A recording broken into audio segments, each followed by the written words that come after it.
I'm going to do some techniques with you now. There's quite a lot in this section, so I thought what I would do is I would pick out the important ones. All of them are, don't get me wrong, but these I'm going to go through with you now were the main ones that made a huge difference to me, and I know that they will. I know that they will for you. So please go through it. Go through all of these and try and remember them. Go through them from time to time so that you know what to do. Okay. Just to recap, a few sessions ago we talked about the process that fear goes through. We know it's diet. We know socially it stops us from obviously going out, it stops us from resting, being able to sleep very well. It means all the information that we get is all sort of negative, and we don't exercise, and we sort of lose our humour, don't we? So if you interfere with any one of those, fear finds it very difficult to get a grip on you, and you know yourself, like if you were like feeling fearful and then you started to laugh and you felt all of a sudden you felt an awful lot better, fear can't get you. So interfere with any of those. Always no fear, it helps. So like diet, when you only want a cake and you're going to say, no, I'm going to have this apple, you go, no fear, I'm having the apple, and that's it, and stick with it. So you're really making sure you're not sort of like saying, oh, I'm gonna have this apple and I really want the cake. He's not doing it like that. It's strong, no fear, I'm having this apple. Socially, that is hard, because sometimes when you only want to stay at home and lick your wounds, it's hard to go out, but make yourself go out, even if you're on your own, and just talk to people. Rest. So I've got a few techniques here to help you sleep. Just make sure you sleep. Don't get upset about it. If you keep waking up, just say, right, what I'll do is I'm going to close my eyes and I'm just going to rest. So long as you're getting the rest, you will get over it. Information. Make yourself just look at light-hearted things. Don't always look at the most miserable, because it's what you do, because you're on this miserable frequency, you're looking at other things that are on the same frequency, so you're not going to do that. And exercise, it's hard, especially when everything hurts, but just make yourself do it. Even if it's just walking or if it's dancing, whatever it is, make yourself do it. Right, so first one I'm going to talk about sleep, because when I was going through the worst fears, I found sleep very, very hard. So we're going to crack this one. First thing I did was I put pen and paper next to my bed, and anything that came into my mind I would write down, and it just like goes out your brain then, because things go round and round and round. As soon as you write it down, you're like saying, yeah, I'll consult that out in the morning, and that's it. So that's it. So write things down, and you'll find that calms your mind an awful lot. One thing that I found really helpful was a life support system. So when you see people who are in hospital and we've got all sorts of leads coming in for this, that and the other, so you lie down, and you could have one that's love, just pure love coming down into your vein, one that's being brave, bravery coming down. If you're needing to get something done and you're up against a deadline, just put extra time and get all this extra time going in. You can do that. Whatever you need, you put into that. If you're wanting a family, your family's not there, just put family, have that come down, whatever it is, and have as many lines as you want, and then just lie there and imagine that all of that is going in the system, and it does calm the brain, and you can get to sleep. Turn your computers off and your phones and all of that at least an hour before you go to sleep. It's like a daylight light and so your brain doesn't shut down because it thinks it's still daytime. So just come off the computer and then you can relax a bit. A thing I found really, really good as well is to read a proper book or a proper magazine or a proper newspaper, nothing on a tablet or anything like that. So look at that, and that can lead you down to actually getting a bit of sleep. Another thing is to tense and relax all through your body, so you can start with your fingers, tense them, then relax, and then go over and just do tiny little bits of your body, go all the way around, and that actually works. Could download from your love sum, so you can bring in love into every part of your body as well. But the main thing is not to panic about it. If you're really tired, just lie there. So I'm just going to close my eyes and just have some rest. If I can't sleep, I'm going to rest my body, and eventually it will come right. It really, really does come right. So try not to worry too much about it. One thing I was up against competition, and this was, I had a shop, I was a mortgage broker, and somebody who I trained up opened a competition to me. I can't begin to tell you how disappointed I was and how worried I was, you know, because, oh crikey, you know, everyone's going to go right. You don't think everyone's going to go around there and everyone's going to come to me and all of this is going to happen. And that was how I learned to deal with competition. And when I first saw the sign go up, I can remember walking past and thinking, oh my God, it's, you know, I immediately visualised that sign come back down again. And I just kept that in my mind. I looked at what it was I had to offer and what he had to offer, and he was employing somebody in that business, whereas I owned my business. So I thought, well, that's better, isn't it? Because if you're talking to the person who owns the business, they're going to put a lot more in than somebody who's employed for the business. That's what I thought. Turns out I was true, because it actually closed down. So it taught me how to deal with competition. But one thing it did is I came back and I just thought, right, what can I do better?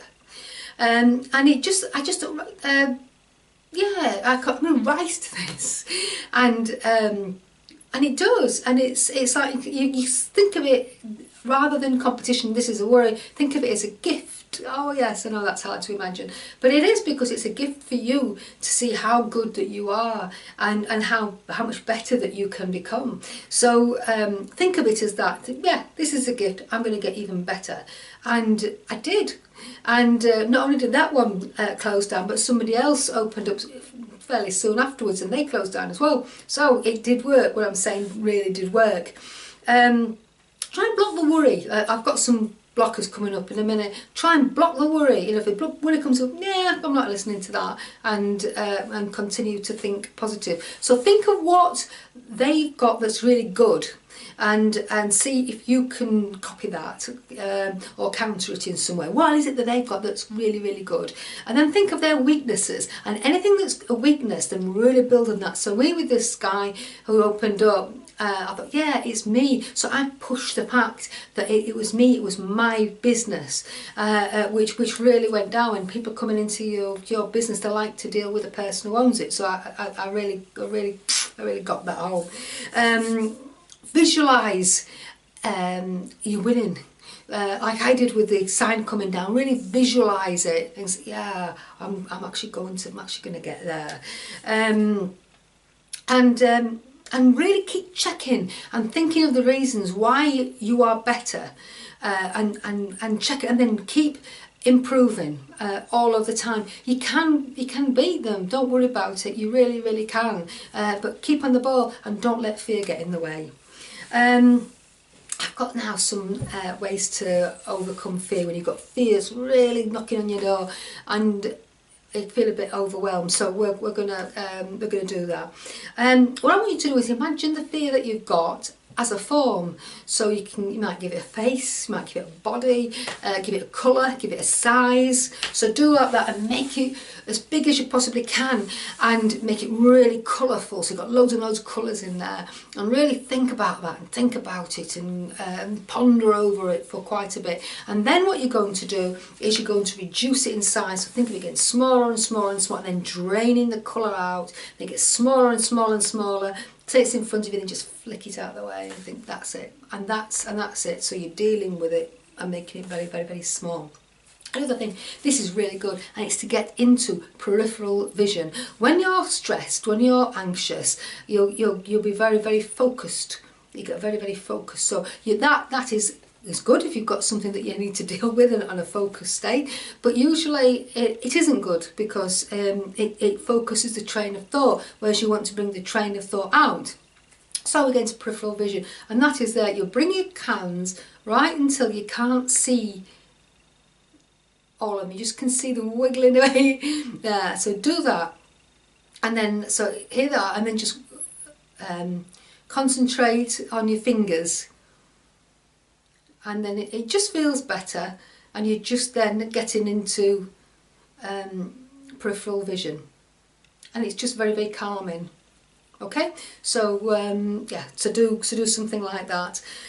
Ignore it.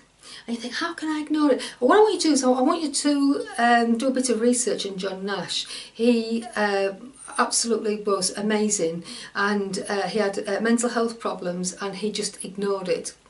And it was very, very difficult because he was seeing people and he didn't know who was real and who wasn't. So he had a lot of psychotic experiences and things like that, and he learned to ignore it. And when I've heard about him, he's got this there's a film back called My Beautiful Mind. And when I saw it, it was a film you can only watch, you can't watch only once, you have to watch it at least twice. And when I saw what he was ignoring, I thought, well, I can ignore fear. So try and watch that film, it's really, really good. And it just puts things into perspective a little bit. And now here's a strange one: love what you fear.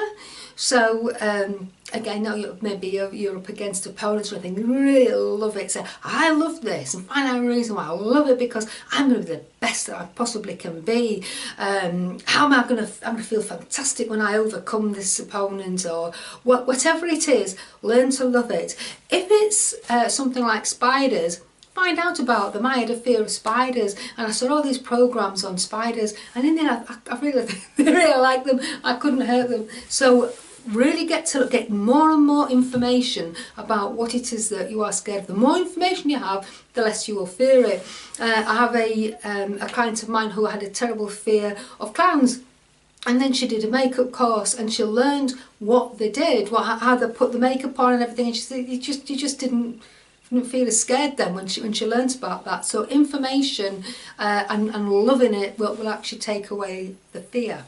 Okay, another one is when you're running all these things in your mind, is to tie a knot in it and then to look in the other direction. So tie a knot in it and look in the other direction, and that really does work. Eventually you will not be able to think on like a negative a negative way at all. Keep going back up.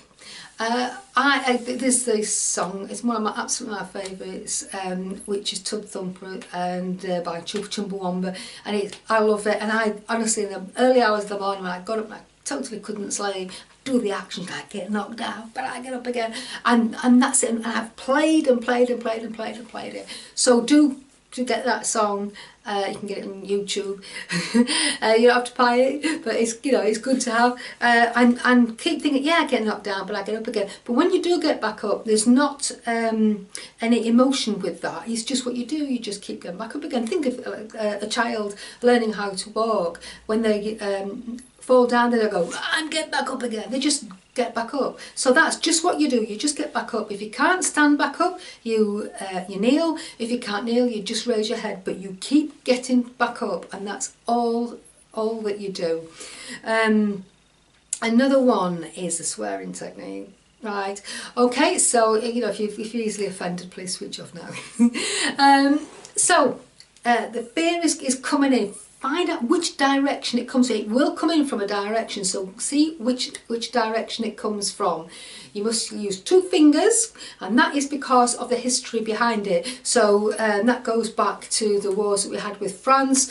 Our archers needed to use these fingers, and they were very, very talented. It was 20 pounds that they had to pull back, and that's what they did. So when the French got them, they used to knock those fingers off. So the ones that had them would be from a safe distance going like that. So it comes from something that is well, it's basically what we want to do, isn't it? To fear, it's defiant, but it's not cocky, and it hasn't got attitude. It's just defiance, and that's what we want.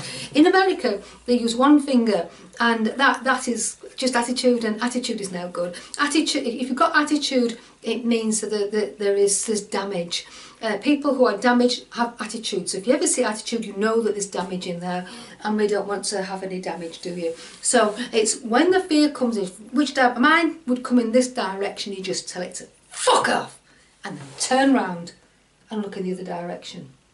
Okay? I did warn you about swearing. Now, I promise you, This does work. There is no other word to use, and I know before I made this video I thought, oh, can I change the word? Do you know what, I just can't, because there is no other word that works like that. I would say try and cut down your swearing elsewhere and just save it, save as much as you can for this, because this is it's a powerful word, and the more that you use it in everyday language, the less powerful that it is. So anyway, I hope that was helpful. Please get in touch with me. I really do want to hear from you. Julie at catchyourfall.co.uk.